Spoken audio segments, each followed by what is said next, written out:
kill the bill. That was his thing like 2 days ago, or late at night, kill the bill, kill the bill. And obviously Donald Trump's one big beautiful bill he loves and wants to get it passed. So here's Donnie talking about kill the bill. So Trump knew. He's like, he hasn't said anything bad about me personally, but I guess that's next. And by God, was it? Then Elon kind of goes yesterday afternoon, says Trump wouldn't have won the election without me. He's ungrateful. Let's see. Ask it. Then Trump's like, well, I asked you. So this is like back and forth. It would be much better if you saw it from their own accounts, obviously, but I can't toggle back and forth. So Elon goes, no, I wouldn't. He wouldn't have won without me. And then Trump goes, Elon Musk is crazy. I asked him to leave. his time wore thin was the tweet that he put. And then the easiest way to save money in our budget is cut Elon's government subsidies. And then Elon comes back with the absolute bombshell and says that President Trump's in the Epstein files. That's why it hasn't went public. Meanwhile, as this is going on, in about 3 hours, Tesla falls 14%, which was its largest single down day in the history of the stock. And then here's a tweet from President Trump, basically talking about the bill. God, there was so much. Elon Musk says he was replying to people tweeting at him. He was like President Trump should be impeached, and he retweeted it and was like, I agree, and JD Vance should be president. Tariffs will cause a recession. Crypto market, $285 million gets liquidated in an hour. Just absolute scenes on the Twitter sphere. It was like 2 hours where I was like glued to these updates, being like, oh my God, like he's imploding. And so I think that I kind of saw it coming. I do have receipts. I mean, I'm not going to pull them up in the way. I texted my cousin. This is 2 days ago. I was like, hey, I'm going to sell all my Tesla, just because the way he started talking about the bill. And I watched one of his interviews, and he was very it looked like he was trying to do like a PR rebound. He wanted to space himself out from the administration. I didn't see this coming yesterday. I didn't think it was going to be some, knives out for each other type of thing. But I could kind of tell over the last 2 weeks, I'm like, okay, Elon had his fun. He went on this magical political ride with Donald Trump, and you could kind of tell somebody like that, who's a genius, an engineer, an in the weeds type of guy, did. This is Monday Morning Quarterback. While I was watching it, I was like, yeah, man, I don't know if Elon's made for constant television appearances. He doesn't have the personality. He's too engineers and geniuses like that. They're too raw. They're too real. They say what they really mean, right? Mm-hmm. And Donald Trump's a reality star TV genius. Well, the best of all time, some might say. And he blurs that line between reality TV and politics, like with the Oval Office Ukraine Zelensky thing. And I just was always as a content guy, I was looking at Elon. I was like, man, I don't know. I don't think you're really made for this constant media stuff, because eventually you're going to get lost in the weeds. And then I think, just as politics goes, I think, it's such a big animal that I think even Elon got in there and started doing his Doge and making his cuts. And, he was trying to make the best of what he could. But even he started running into the political walls of wait, I can't just cut this, $250 million wasteful spending. I need Congress to ratify it. They need to send it to the Senate. What do you mean? This is fraud in his mind, obviously. Mm-hmm. And I think he just kind of would go to Donald Trump, be like, hey, I thought the Bash Brothers, oh man, I thought we were the Bash Brothers. Let's get this done. No. He's like, oh, Elon, there's a process, and he's trying to get his big, beautiful bill through. So he's like, Trump's starting to play politics, and it's no more me and my buddy on the road hitting the rallies. And then I think Elon kind of got that picture and kind of started to do his own thing. So I didn't think there'd be a crash out like this.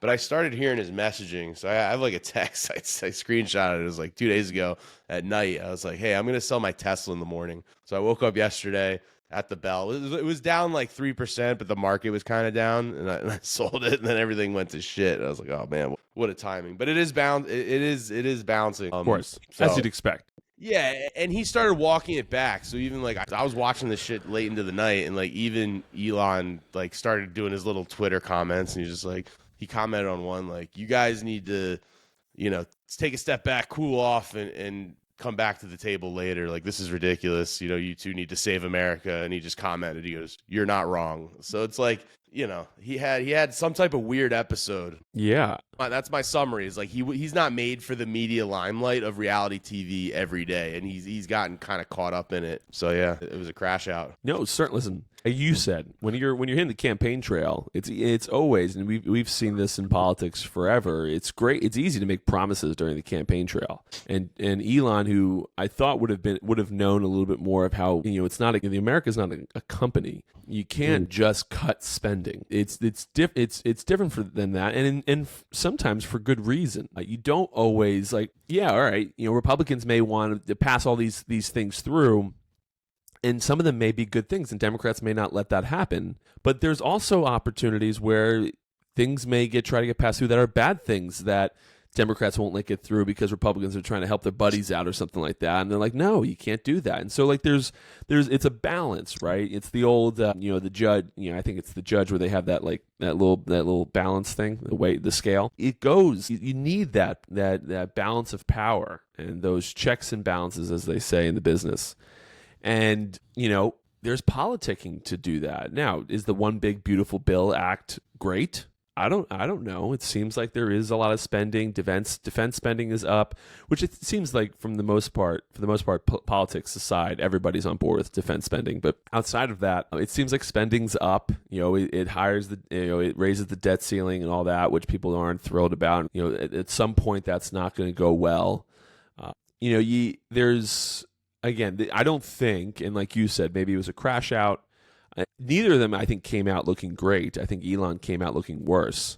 Those two guys, was a lot of what gave some Americans hope that there could be some change in D.C. And I would have rathered, and maybe this happened and it just never worked out, and then Elon leaves. But it would have been nicer if you guys strategized behind closed doors. And I know, listen, can't imagine Donnie's the easiest to strategize with because I would imagine he wants everything his way. But you got to play politics a little bit. You got to play, when you're in DC, that is the game. When you're in business, you owe it to your investors to make sure that you're doing everything you can to keep the businesses going well. So I play local politics because it's important to our companies. And if I'm not, in my opinion, I think I'm letting investors down. I think it's a part of my job. But, when you're in DC and you're doing this, you owe it to the people that voted for you and even the people that didn't vote for you to try to strategize the best you can to make whatever it is that you think is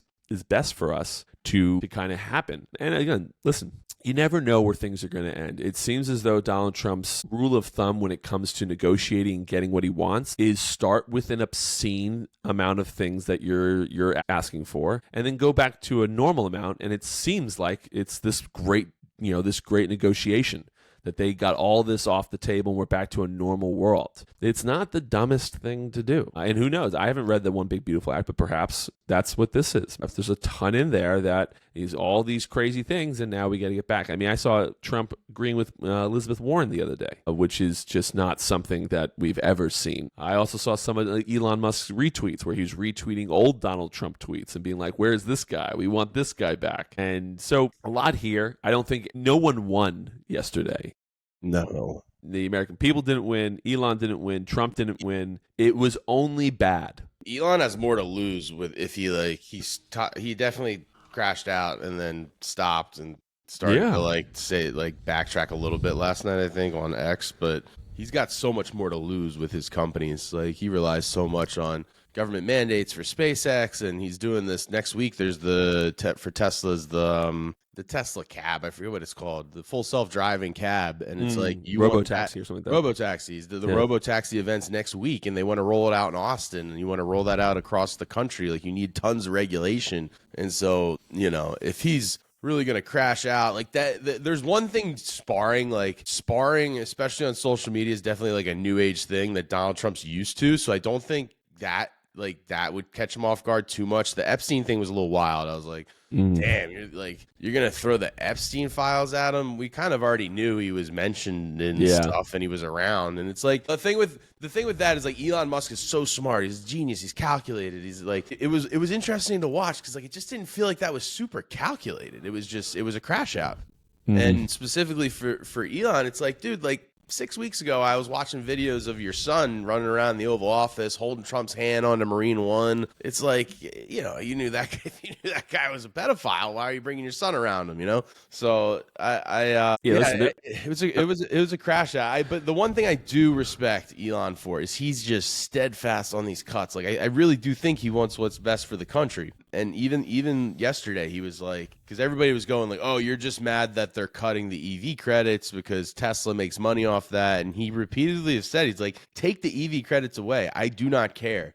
I don't care. He's like, but you need to cut the rest of the spending. He's super upset that they're taking away the EV credits, or maybe he doesn't even care, but he's like, you're taking away the EV credits, and then there's all this crap in this bill that's just waste. So let's take away the EV credits, take away all the other waste too. So he's really steadfast on that, and I think you gotta respect that to a certain degree. I think he ran into that political beast, that how big of our government is, and just was like, man, this isn't how the corporate world works. We get shit done. And I think he's finding out in the government that it's hard to get stuff done. Yeah, listen, you have to play the game a little bit. I know people hate the game and this is not what people want to do. Or why should we have to do this? But Elon Musk has been a roller coaster of a CEO. I mean, all the way dating back to when he was smoking weed on Joe Rogan's podcast. So people were like, this guy's insane. And similarly, as much as I like that Elon is trying to cut, it's also like, all right, well,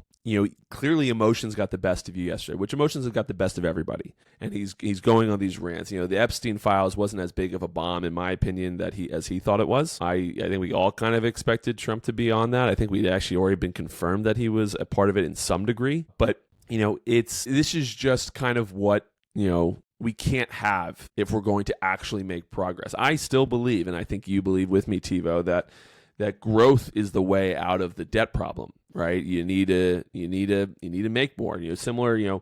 I bought some of my bars on debt, and there's a note every month, and I have a certain amount that I want to deliver to investors. So there's a number that I have to grow sales to get to in order to deliver these results. That's just what it is. Now I don't know how to grow the GDP and all that stuff. I'm sure if we got into the weeds, we could figure it out. But there's you don't know. There might be, you might think there's wasteful spending. And I'm not just trying to defend Trump here, but, he might want to, or the Democrats might want to, give it, Amazon $1 billion.